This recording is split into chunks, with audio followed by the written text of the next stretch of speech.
जय हिंद, जय भारत, जय श्री राम। दोस्तों, स्वागत है आप सभी का द 10 मिनट शो में। आज एक बहुत बड़ा सभी के मन में क्वेश्चन चल रहा है कि जो रामलला की मूर्ति है वो आखिर काले रंग की, श्याम रंग की क्यों बनाई गई। वैसे भी हम लोग के श्याम से तो बहुत पुराना रिश्ता है भगवान श्री कृष्ण से, लेकिन इसके फिर भी कुछ ऐसे तर्क हैं, कुछ ऐसे कारण हैं जो मुझे लगा कि आपके साथ शेयर करना चाहिए, क्योंकि हम लोग कई बार द 10 मिनट शो में उन मुद्दों पे भी बात करते हैं जिन मुद्दों को कहीं ना कहीं भारत के मन में, हमारे आपके मन में छाया रहता है। जब ये 22 जनवरी 2024 आज जब राम मंदिर का प्राण प्रतिष्ठा किया गया, उसके 2 दिन पहले से एक मूर्ति जो कि ब्लैक कलर की भगवान श्री राम की बनी हुई, जिनके आंखों पे पीली पट्टी लगाई हुई, खूब वायरल हुई। और जैसे ही वो मूर्ति वायरल हुई, लोगों के मन में एक लाजमी सा प्रश्न आया कि ये मूर्ति काली ही क्यों बनाई गई, कोई और रंग क्यों नहीं बनाया गया। उसके पीछे के कुछ कारण हैं, जिन कारणों को हम लोग यहाँ पे कुछ मिनटों के अंदर जानने की कोशिश करेंगे। चलिए, आपको मैं इसके पीछे का तर्क देता हूं, क्यों है भगवान राम की मूर्ति का रंग काला जो बनाया गया। कई तर्क हैं इसके पीछे। सबसे पहले, लंबे इंतजार के बाद 22 जनवरी 2024 को राम मंदिर का उद्घाटन हो गया, ठीक है ना। राम मंदिर में रामलला की प्राण प्रतिष्ठा भी हो चुकी है। और आज आपने देखा कि आदरणीय प्रधानमंत्री नरेंद्र मोदी जी ने 11 दिन का कठोर व्रत रहने के बाद इस मंदिर का उद्घाटन किया, बाकायदा विधिवत।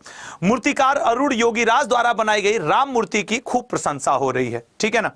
अब ये अरुण योगीराज, इन्होंने बनाया इस मूर्ति को। वास्तुकार मंदिर के अलग हैं और मूर्ति के अलग हैं, तो मूर्तिकार और वास्तुकार में डिफरेंस होता है, पहले तो ये जान लीजिएगा। तो मूर्तिकार हैं अरुण योगीराज जी, जिन्होंने ये मूर्ति बनाई। तो आप इन मूर्तिकार को भी देख सकते हैं, इनका नाम है अरुण योगीराज जी, ठीक है ना। ये भक्त माने जाते हैं प्रभु श्री राम के। इन्होंने जब ये मूर्ति बनाई तो इनके अपने तर्क थे, इनके कारण थे। अरुण योगीराज द्वारा बनाई गई राम मूर्ति काले रंग की है। ऐसे में लोगों के मन में यही सब सवाल उठा कि भैया काला रंग ही क्यों। तो आइए जानते हैं कि भगवान राम मूर्ति के लिए काले या श्यामल रंग को क्यों चुना गया। इसमें पूरी एक समिति बनी है, बहुत डिस्कशन के बाद यह मूर्ति लाई गई है। रामलला की मूर्ति का जिस शिला पत्थर से निर्माण किया गया है उसका नाम है कृष्ण शिला।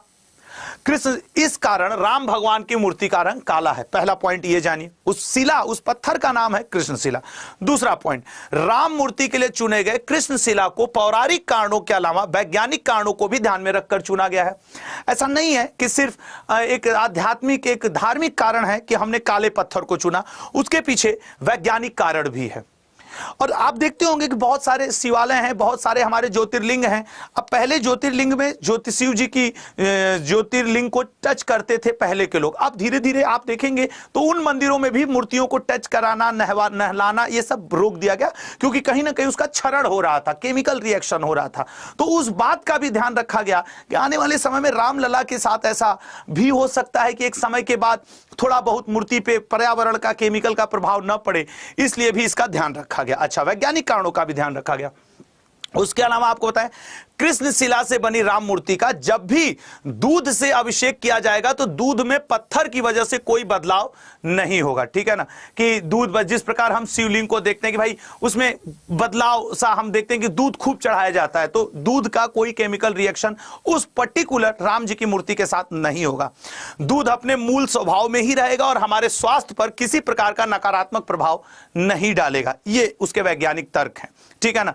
कि भाई जैसे हम लोग शिवलिंग पे डालते हैं तो ये बड़े पवित्र पत्थर होते हैं, तो उसी तरीके से जैसे शिवलिंग पे का जो दूध वगैरह चढ़ाया जाता है वो भी बड़ा पवित्र होता है, चरणामृत के रूप में प्रयोग होता है, इसका कोई दुष्प्रभाव नहीं होता स्वास्थ्य के ऊपर। वैज्ञानिक कारणों की मैं बात कर रहा हूं। ठीक उसी तरीके से प्रभु श्री राम जी की भी मूर्ति का ध्यान रखा गया कि भाई उसका भी कोई इधर उधर का प्रभाव ना हो। कृष्ण शिला से बने होने के कारण भगवान राम की मूर्ति पर किसी भी तरह के रसायन का कोई प्रभाव नहीं पड़ेगा, क्योंकि जब मूर्ति बनेगी तिलक लगाया जाएगा, नहलाया जाएगा, काफी कुछ ऐसा होगा।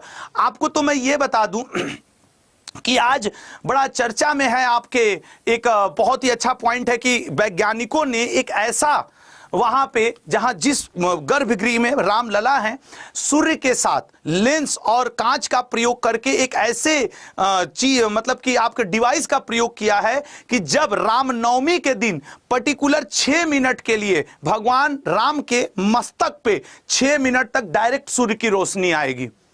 वो ऐसा, अगर वो उस दिन धुंधला बादल कम भी आएगा तो भी वहां रोशनी पहुंचेगी, उसका वैज्ञानिकों ने पूरा इंतजाम किया है। तो बहुत वैज्ञानिक आधार भी है राम मंदिर के बनाने का, यानी कि मूर्ति में कोई बदलाव नहीं होगा और इसे किसी मरम्मत की भी आवश्यकता नहीं पड़ेगी। ये एक कारण है कि मूर्ति को क्यों हम लोगों ने काला ही बनाया, काले रंग श्याम रंग को भी क्यों इसमें रखा गया। उसके अलावा आपको बताएं, अगर हम पौराणिक समय, अब तो ये वैज्ञानिक कारण की बात रही, अगर हम अपने वेदों की पौराणिक बात करें तो वाल्मीकि कृत रामायण में भी भगवान राम को श्याम वर्ण में वर्णित किया गया है। जो रामचरितमानस है, जो हमारा रामायण है, जिसे आप आदि काव्य और वाल्मीकि जी को आदि कवि के नाम से भी जानते हैं, इनकी रामायण में भी जो वर्णन है भगवान राम को श्याम वर्ण में वर्णित किया गया है। आप हिंदू महाकाव्यों को उठाकर देख लें, पवित्र ग्रंथों को उठाकर देख लें, उसमें श्री कृष्ण जी तो श्याम रंग आप जानते ही हैं, भगवान राम को भी श्याम रंग बताया, जिस कारण अरुण योगी राज द्वारा बनाई गई रामलला की मूर्ति के लिए श्याम या फिर काला रंग ही चुना गया है। तो वैज्ञानिक कारण, पौराणिक कारण जब दोनों एक हुए तब जाकर के वाल्मीकि के रामायण का जो प्रथम सर्ग है उसमें जब राम जी के बालकांड का जब वर्णन होता है उसमें भी अब रामलला की मूर्ति है। और अगर आप रामायण के बालकांड में एंट्री करेंगे, प्रवेश करेंगे, उसको पढ़ेंगे तो आप पाएंगे कि उसमें भी भगवान राम के श्याम रंग का वर्णन है, तो इसलिए भी श्याम रंग है। ठीक है ना। अगले पॉइंट पे, तो ये सारे कई ऐसे कारण रहे जिसकी वजह से कहा गया कि रामलला की मूर्ति का रंग सांवला क्यों रखा गया, काला क्यों रखा गया या श्याम रंग क्यों रखा गया। आई होप कि आप सभी लोगों को समझ में आया होगा। तो जय श्री राम, जय हिंद, जय भारत। आज पूरा भारत भगवान राम के आगे नतमस्तक है, उनमें से एक मैं भी हूं और मैं उम्मीद करता हूं कि ये एक नया सवेरा होगा हम भारतीयों के लिए और हम छात्रों और अन्य लोगों के लिए तो बहुत बड़ा मतलब एक, हम लोग अभी जिस एज में हैं शायद कभी कल्पना भी नहीं किए थे कि इतना सुखद और इतना बढ़िया अनुभव करेंगे। आज मैंने देखा रोड पे जहां तहां मेले जैसा आयोजन है, कहीं अखंड रामायण हो रहा है, कहीं कीर्तन हो रहा है, कहीं भंडारा किया जा रहा है। तो मैं आपसे भी उम्मीद करूंगा कि आज आप भी एक दिया अपने घर के मंदिर या पड़ोस के मंदिर में जाकर के जरूर जलाएंगे।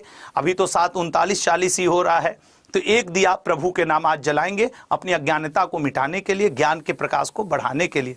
तो दोस्तों जय श्री राम और साथ ही साथ जय हिंद, जय भारत, जय हिंद।